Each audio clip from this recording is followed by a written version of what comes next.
یہ تھا چندی گڑھ کا ایک چھوٹا سا اور خوبصورت سا گاؤں جو دکھنے میں بہت زیادہ خوبصورت تھا، جہاں میں گوپی اپنی چھوٹی بیٹی رمجھم کے ساتھ ایک چھوٹے سے گھر میں رہتی تھی۔ گوپی کے پتی کا انتقال بچپن میں کار ایکسیڈنٹ میں ہو گیا تھا۔ جیسے ہی روزانہ کی طرح صبح کا آغاز ہوتا، تبھی گوپی صبح صبح کام کرنے کے لیے نکل جاتی تھی، کیونکہ گوپی لوگوں کے گھروں میں کام کر کے اپنے گھر کا راشن پورا کرتی تھی اور اپنی بیٹی کو گھر اکیلے چھوڑ کر چلی جاتی تھی۔ گوپی صبح سے لے کر شام تک ہر کمرے کی اچھے سے ویکیوم کلینر کے ساتھ صفائی کرتی ہے۔ ابھی تک امی جان کام سے نہیں آئی، پتہ نہیں کہاں پہ، میرا دل تو پریشان ہوتا جا رہا ہے امی کے پیچھے۔ پوری رات گزر جاتی ہے لیکن ابھی تک گوپی کا کچھ نہیں پتا ہوتا۔ اے اوپر والے، اتنی زیادہ رات ہوگی، اب مجھے جلدی سے جلدی گھر جانا پڑے گا، یہاں پہ تو کوئی گاڑی وغیرہ بھی نہیں ہے۔ گوپی کو دیکھ کر دو آدمی اس کے قریب آتے ہیں، پتہ نہیں گوپی اسے دیکھ کر بہت زیادہ حیران اور پریشان ہو جاتی ہے۔ تم یہاں پہ کیوں آیا؟ تمہیں نہیں پتا یہ ہماری جگہ ہے؟ کہیں تم ہمارا دھندا بند کروانے تو نہیں آئی؟ مجھے نہیں پتا، مجھے جانے دو، یہاں پہ گاڑی نہیں مل رہی تھی، اسی وجہ سے میں آ کے کھڑی ہوئی ہوں۔ ابے اسے مار دے ورنہ یہ ہمارا دھندا بند کروا دے گی، اسے مار دے۔ اپنا نقصان دیکھ کر وہ جلدی سے گوپی کو ادھر ہی مار دیتے ہیں اور ادھر ہی پڑھا رہنے دیتے ہیں۔ ابے ہم نے تو اسے مار دیا، اب ہمیں جلدی سے جانا پڑے گا ورنہ اس سے پہلے یہاں پہ کوئی ہمیں دیکھ لے۔ ایسا کہہ کر وہ گوپی کو مار کر اور دونوں وہاں سے بھاگ جاتے ہیں تاکہ کوئی دوسرا آ کے اسے دیکھ نہ لے۔ پوری رات گزر جاتی ہے لیکن اس اندھیری رات میں گوپی کا کچھ اتا پتا نہیں ہوتا۔ اگلے دن جیسے ہی صبح ہوتی ہے، روزانہ کی طرح ابھی تک امی نہیں آئی، پتہ نہیں کہاں پہ، مجھے جا کے کام والی سے پوچھنا پڑے گا کہاں پہ۔ تبھی رمجھم ایک دم کام والی کے پاس آتی ہے اپنی امی جان کا پوچھنے کے لیے تاکہ انہیں کچھ پتا ہو اور ان کی امی کب نکلی تھی جو ابھی تک نہیں پہنچی۔ کیا میری امی آپ کے گھر ہے؟ پوری رات ہو گئی ہے، میری امی گھر نہیں آئی۔ نہیں بیٹا، یہاں سے تو نکلے ہوئے اسے کتنی دیر ہو گئی، یہاں پہ تو نہیں ہے۔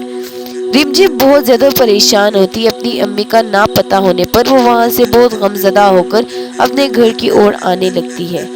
کئی ہفتے گزر جاتے ہیں، بہت ہفتوں بعد، لیکن ابھی تک گوپی کا کسی کو کچھ نہیں پتا ہوتا کہ گوپی کہاں پہ ہے۔ اور رمجھم اتنے ہفتوں میں وہ اکیلے رہنا سیکھ جاتی ہے اور اکیلے ہی گھر میں رہتی ہے۔ ایک دن وہی دو آدمی کسی آدمی کو سامان اپنا پاس کرا رہے ہوتے ہیں اور اس سے کوئی ڈیل وغیرہ کر رہے ہوتے ہیں اپنے کام کی۔ تجھے تیرا سامان مل گیا ہے اور اسے سامان کو پکڑ اور رفو چکر ہو جا۔ ہاں، مجھے میرا سامان مل گیا، میں یہاں رہ کے کیا کروں، اب بس میں جا رہا ہوں۔ ایسا کہہ کر وہ آدمی اپنا سامان لیتا ہے اور وہاں سے چلا جاتا ہے جلدی جلدی تاکہ اسے سامان کے ساتھ کوئی دوسرا بندہ دیکھ نہ لے۔ شکر ہے یہ کام بھی ہم نے جلدی سے نپٹا لیا، آج کی کمائی صحیح اچھی خاصی ہوئی ہے، پارٹی کریں گے ہم تو۔ پارٹی کرو گے، وہ بھی میرے بغیر؟